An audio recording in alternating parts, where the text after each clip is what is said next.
guys, it's Tarkan here, back with another video. Thanks for tuning in. One of the fundamental problems, I think, for a lot of beginning students of law of attraction, and a lot of what I get from my clients as well, my coaching clients, is this idea that they want to do something. They want to take action. And what action should I take?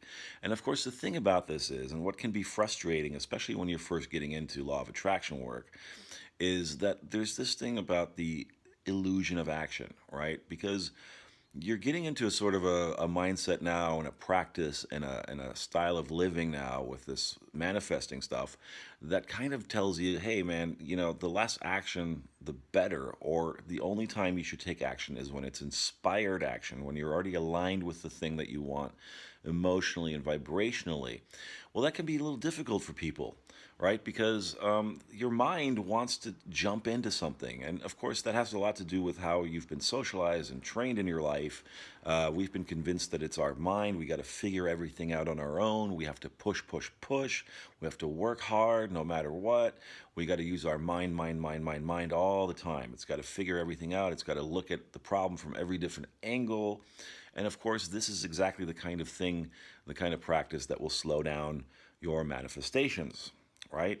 And that's one of the biggest issues, I think, is that people have, is the inability to relax and allow the process to unfold, which of course is the best way to approach anything that you want to manifest, be it an ex-lover, be it a specific person of any kind, be it a better health situation, be it a thing, an object, a bunch of money. All of that requires the same level of just relaxing and letting go. But how do you do that when your mind is constantly trying to jump into the fray and kind of mess everything up, if you will, right? And here's the thing that I'm going to give you today. And these are things that you can do. So they seem like actions. Some of them are like actions, basically, that you can take while you're sort of waiting for your manifestation. And in this case, waiting for your ex to show up back in your life, your specific person, so that you're not also just sitting around thinking about them all the time, but you're also engaged in something. You're kind of keeping your mind occupied. If you will, it's a little bit like throwing your mind a bone, right, that it can chew on so that you can get on with the business of manifesting and relaxing and getting yourself aligned emotionally and vibrationally for the thing that you want. Becoming an allower of the thing that you want, if you will. Because your mind is going to try to slow things down. It doesn't mean to. It's not really against you, but it's not necessarily on your side either when it comes to this creating stuff. So also these things, and they're very simple things, but these things will also kind of prepare you for your specific person to come back in. They'll put you in the right kind of mental, physical, emotional space to be able to attract them back much faster and to be the kind of person that they're going to want to be with when they do come back. Listen to that. Do you see that? Hear that hammering out there? That means pay extra attention to the point I just made. So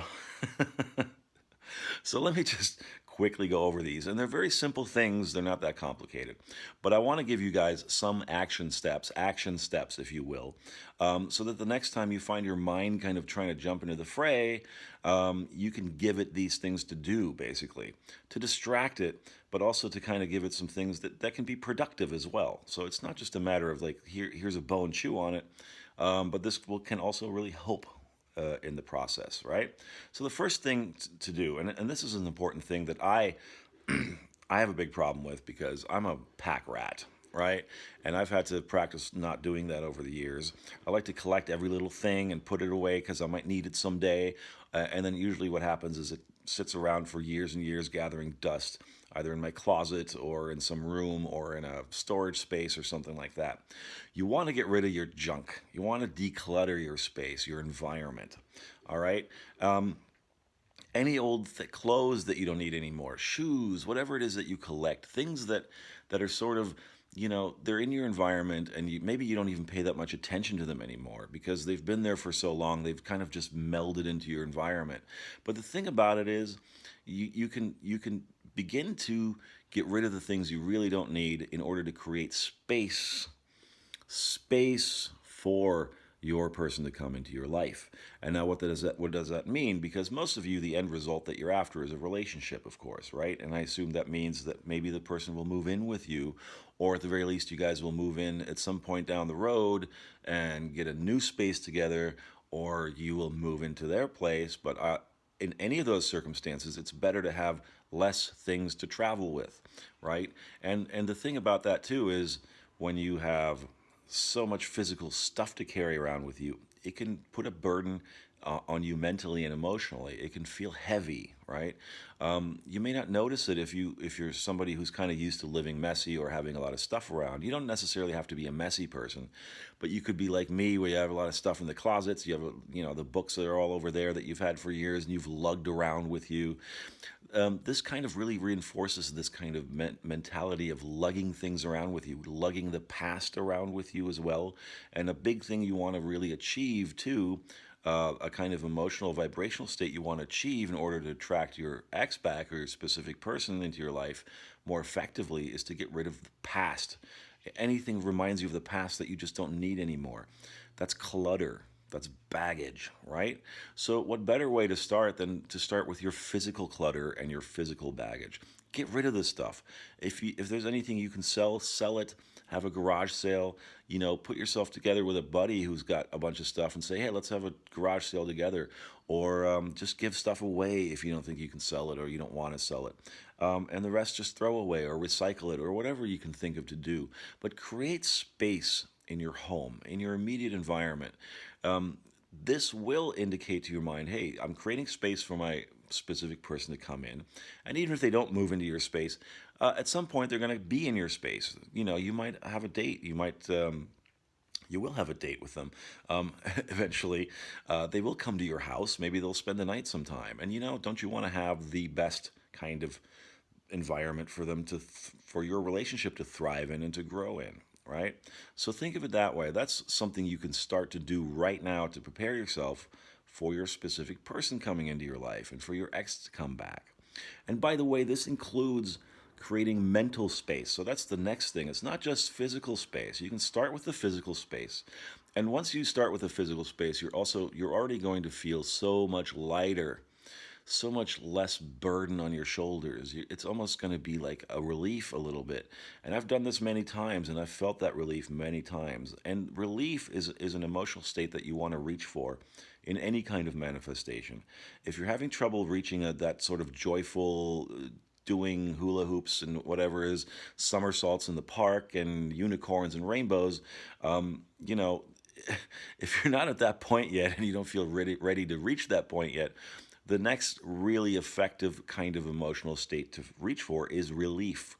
And any thought that gives you that feeling of relief, any thing that you can say that gives you that feeling of relief is going to be good for you. All right? So this can really give you a big feeling of relief as well. Once you kind of create space, you created space for new things to come into your life as well, which is important. So get rid of the baggage, get rid of the past. And that includes also anything related to your ex, if it's an ex we're talking about. And that includes old emails, anything like that. You know what? I mean, if you don't feel emotionally ready to throw that stuff in the trash bin and delete it from your hard drive or whatever yet, then you know what? Put it on a hard disk somewhere, some external kind of thing, or on a USB stick or whatever you can find, and then put that thing away and don't look at it anymore and just completely put it out of your mind. So that's kind of creating the emotional and mental space as well as the physical space to get yourself ready, to get all your spaces ready for them to come back into your life.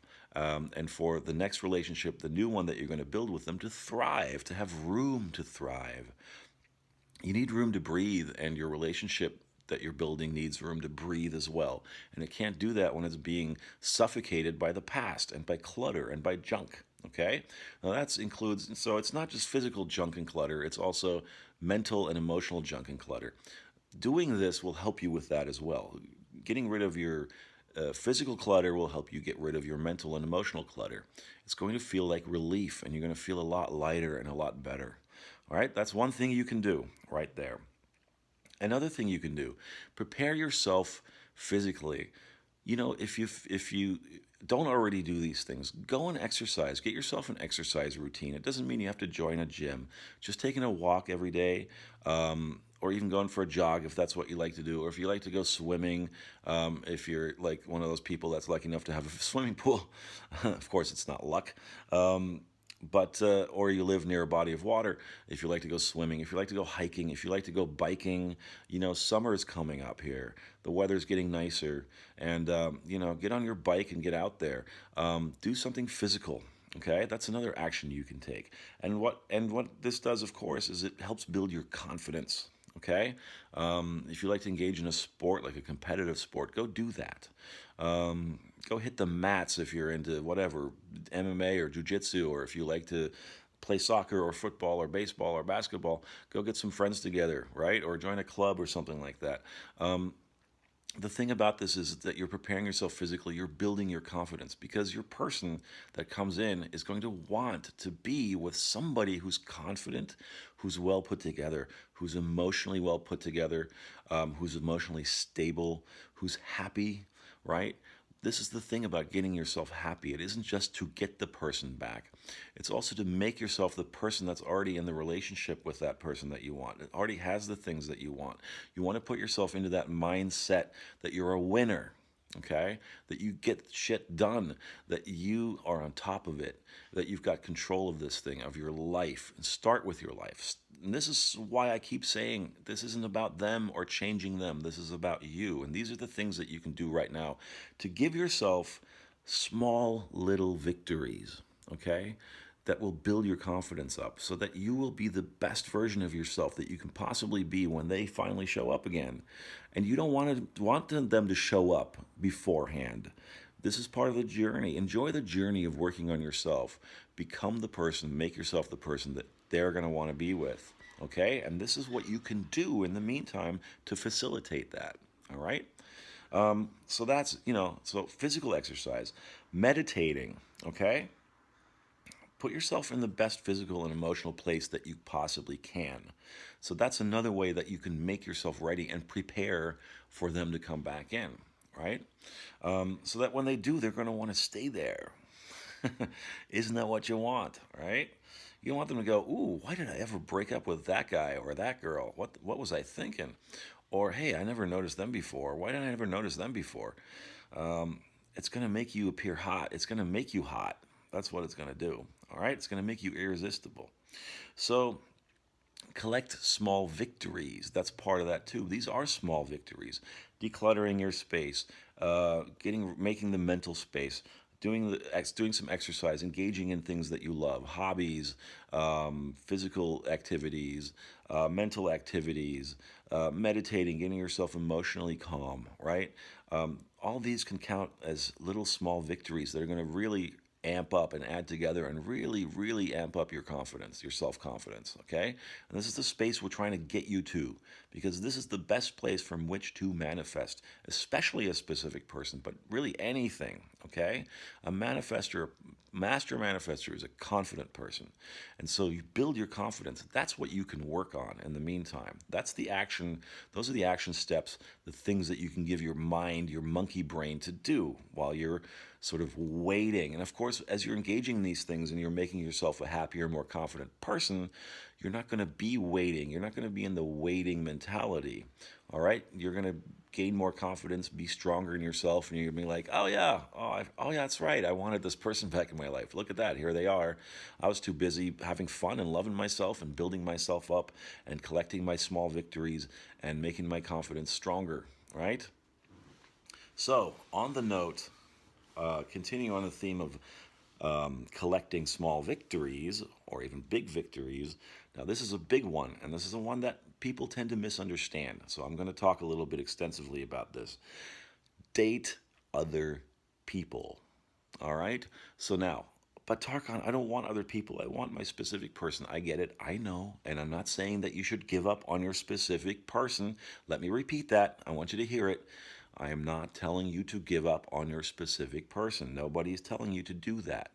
You don't have to date other people long term.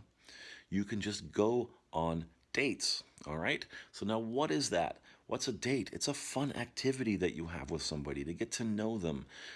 Somebody of the opposite sex or the same sex, if you're so inclined. It doesn't matter. The idea is to have fun. Not just is the idea to have fun, the idea is also to continue to build your confidence, because if you're going on dates with people regularly, this will happen. Your confidence will go up. You'll understand your own attractiveness, okay? It's going to be such a huge confidence booster to you.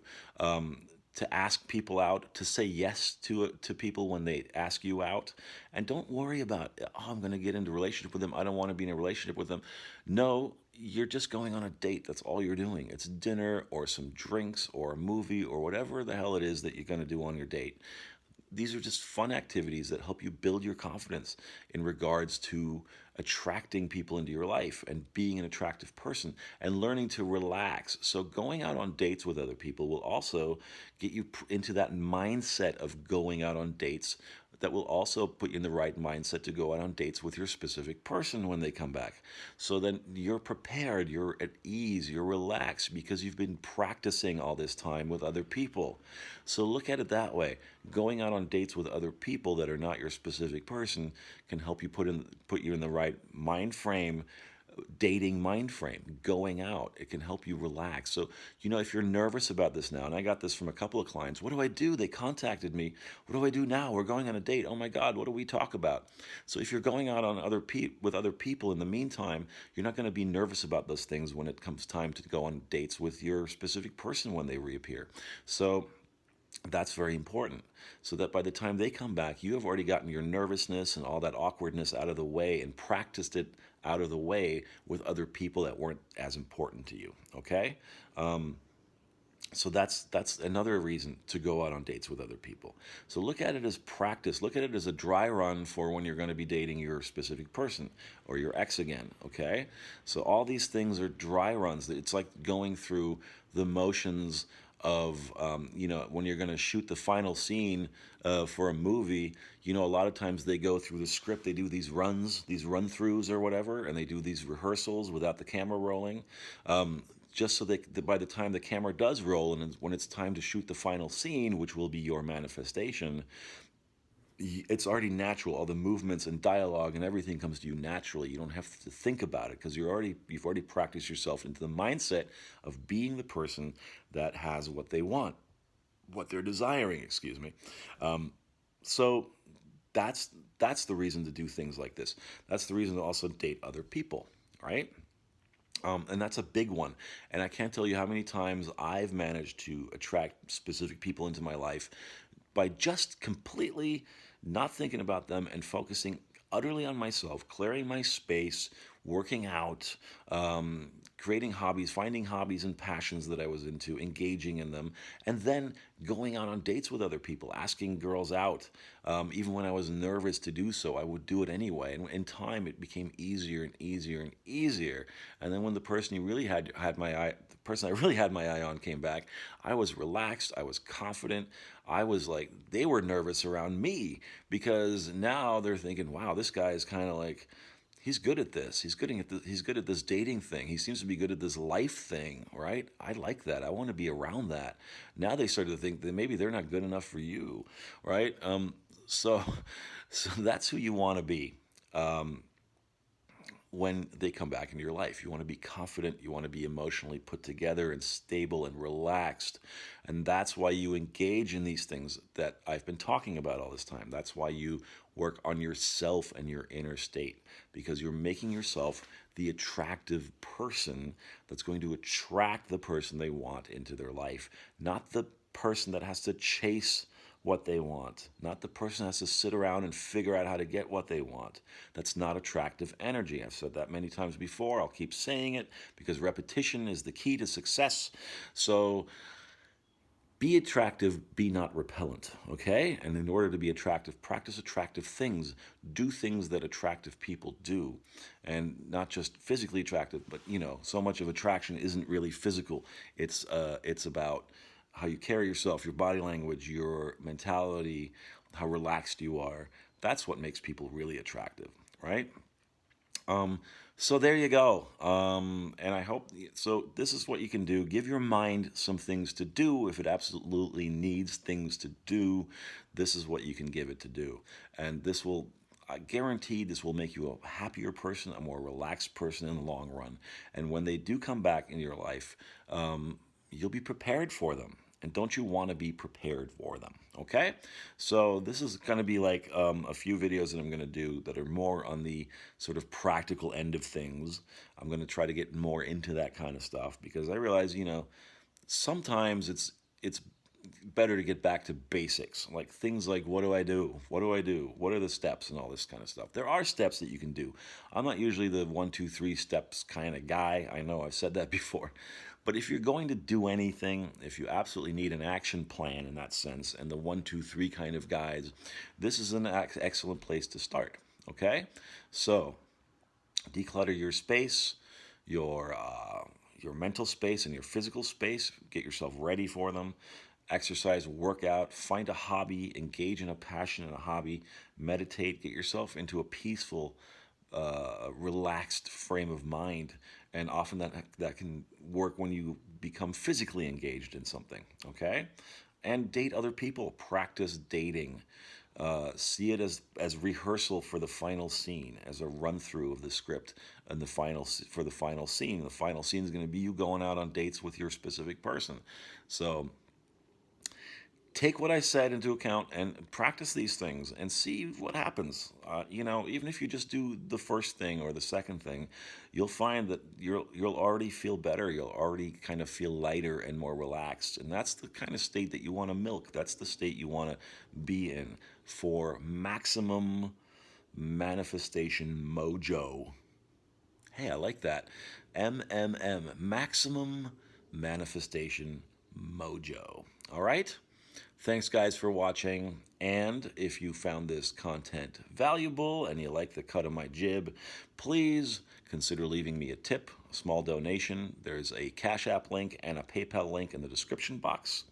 If you want some coaching, there's a link for that down there as well.